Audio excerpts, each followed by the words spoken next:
What's up, legends? Welcome back to another episode of the Local Legends Podcast. This is our third Speakeasy session, and if this is your first time, welcome to the Speakeasy. We tell real-time success stories. So I wake up between 4 and 5 a.m. every morning. I don't check my email.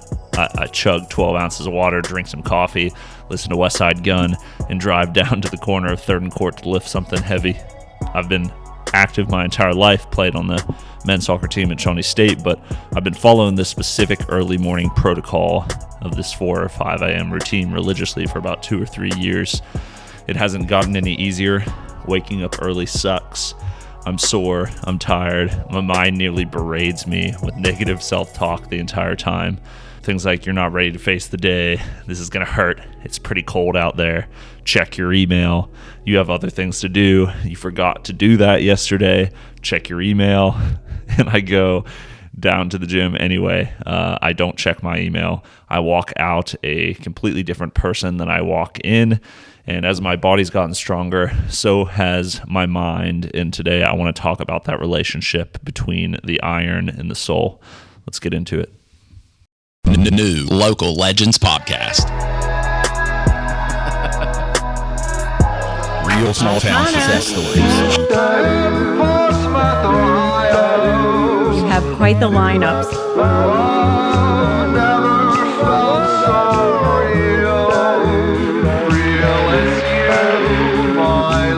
We believe that if people know better, they can do better. When you kissed me by the river. Sponsored by Glockner Enterprises. As pies are made at Glockner Chevrolet. Time to turn. Rich Moon. Welcome to the Speakeasy. The amount of love and compassion. The hope that's been bubbling up in the last few years. The finer things about Portsmouth. You just don't see that everywhere. Local Legends only.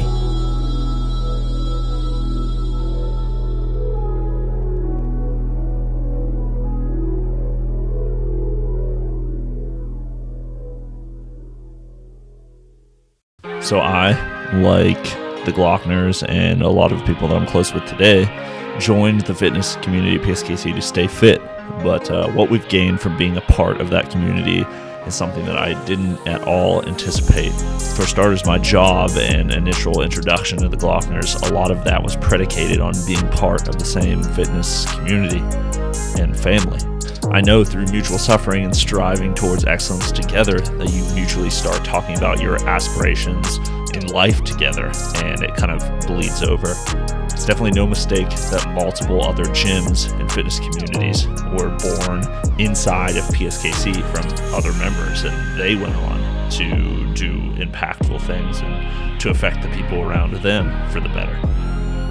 And I think most of all, what makes this community special is while you break your routine and get out of the domain you're comfortable in, you truly grow in ways that you wouldn't if you just stuck to what you know, if you didn't kind of jump into the fray, which is often, CrossFit specifically, it's like kind of playing Russian roulette with fitness. Like, you don't know what you're going to do from one day to the next, and the workouts are always different and favor people that are better at different things. So it's really about being the best generalist, which means that you're going to do things that are inherently uncomfortable to you and not your area of expertise. You're going to fail a lot. That's also a special part about this community, is failing together. Another thing I've gained, which I didn't anticipate, was just being friends with people that are better than me. Now, guys, specifically, I'm talking to the men that are listening. If you haven't had the pleasure of getting your ass kicked by a woman half your size and twice your age, that's a good place to start. Really, that will help you question your natural biases about the opposite sex and just the assumptions about other people in general. It's a humbling experience to be around people that are better than you in multiple different ways, and then affirming them in that. I can also attest that my wife destroys me in almost every workout, so I'm very familiar with this feeling. I also experience a sense of clarity that I have only experienced elsewhere in like prayer and meditation, and it's for me I consider it a brilliant start to my morning, that all my other cares and worries and responsibilities are temporarily sidelined, and instead I go to that meditative space, and I get to really escape the digital and do real things. Listen, the tech that we're using has all kinds of emotional and psychological and mental impact on us from not spending time in the real world. And so we have to diffuse those things and kind of snap back into reality and feel what is really real, feel your heart race. And through doing real hard things, it's provided me with a better point of reference when I tackle the rest of my day. So maybe the project that I'm working on doesn't feel quite as intimidating as that workout that was just a part of, where, I went into it, thought there was no way I could finish it, and survived. There's also a point in my life when I was working around the house and I realized that, as I was stopping and looking at my phone or just on social media, that I actually liked myself and what I was putting on social media more than I liked myself in real life. And that was a painful moment of realization, and actually a moment of realization that I needed to change that. And so going to the gym every morning and just doing something physical really has helped me reorient myself and build confidence in the real world. It's just the little things, like I walk into rooms differently. I posture myself differently than I did when I felt like I was at my lowest point as far as my physical fitness. I was telling BJ Stewart this at Honatoya the other day, that I would slouch more to kind of hide my stomach or what I my own insecurities kind of thing. And so as those insecurities melted away through losing weight and my body composition changing, it completely changed the state of mind that I was walking into, and just my confidence that I felt in my relationships with other people. And then there's plenty of physical benefits for me just through physical training, which have been less anxiety, like I mentioned, better sleep, and the self-confidence thing, of course. Now, this is not a CrossFit endorsement, but I am enjoying and want to talk about the idea of moving our body and the implications that could have on just our everyday life and our impact here in the city. We get so caught up as entrepreneurs, dreaming and trying to build the future, that we neglect the present. And things like lifting heavy things, group fitness, and just physical fitness, going for a run, snap you back to the present. It's an important mental exercise, and to engage with the present is something that I'm not naturally good at doing. I'm a dreamer. I'm constantly thinking, and I can be kind of spacey or lofty in thought when I should really just be enjoying what's in front of me, whether it's my wife or my kids or just the present in general, good friends. It's no secret, and I'm not implying that modern science and blood pressure medication and those things keep us alive for longer, but the question is, are we really living, and are we going to live through the amazing renaissance that we're a part of? There's a difference between health span and lifespan. The one story that I want to share is from my friend Michelle Pennywit, who at the gym we call her Bibbs. And Bibbs is in her 50s, and she is an incredible athlete. I'm 27, and there's plenty of occasions that I have trouble keeping up, depending on the workout. And one morning she told me that as a home health nurse, a lot of the patients that she's tending to, that she has to lift out of bed herself, are younger than her. And that's a disturbing reality, and I don't tell that story to be harsh or critical. There's so many factors that go into people's personal health.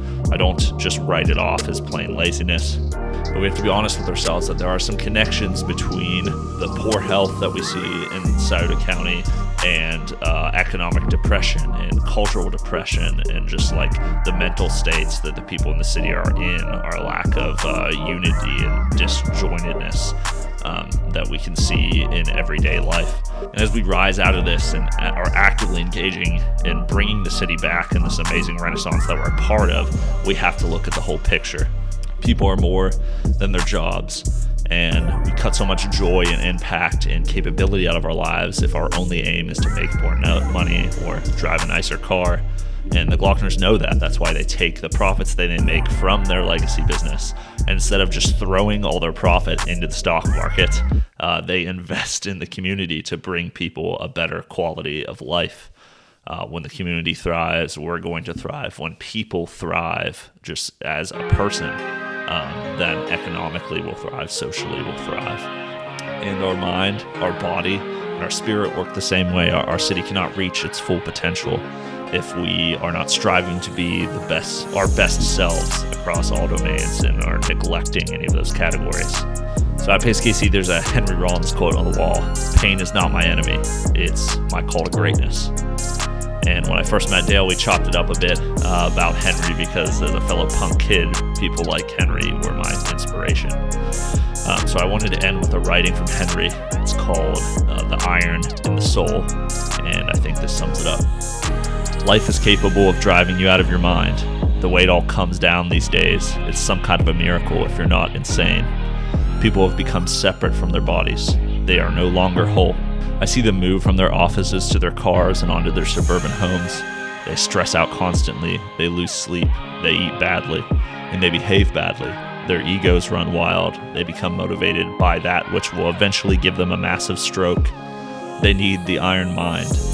Through the years, I've combined meditation, action, and the iron into a single strength. I believe that when the body is strong, the mind thinks strong thoughts. Time spent away from the iron makes my mind degenerate. I wallow in a thick depression. My body shuts down my mind. The iron is the best antidepressant I've ever found. There's no better way to fight weakness than with strength. Once the mind and body have been awakened to their true potential, it's impossible to turn back. The iron never lies to you. You can walk outside and listen to all kinds of talk, get told that you're a god or a total bastard. The iron will always kick you the real deal. The iron is the great reference point, the all-knowing perspective giver. Always there, like a beacon in the pitch black. I've found the iron to be my greatest friend. It never freaks out on me, never runs. And friends may come and go, but 200 pounds is always 200 pounds. So this part of life looks different for so many of us, and there's not one clear-cut solution.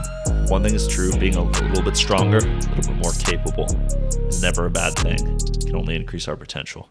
Thanks for listening, everybody. Portsmouth, Ohio.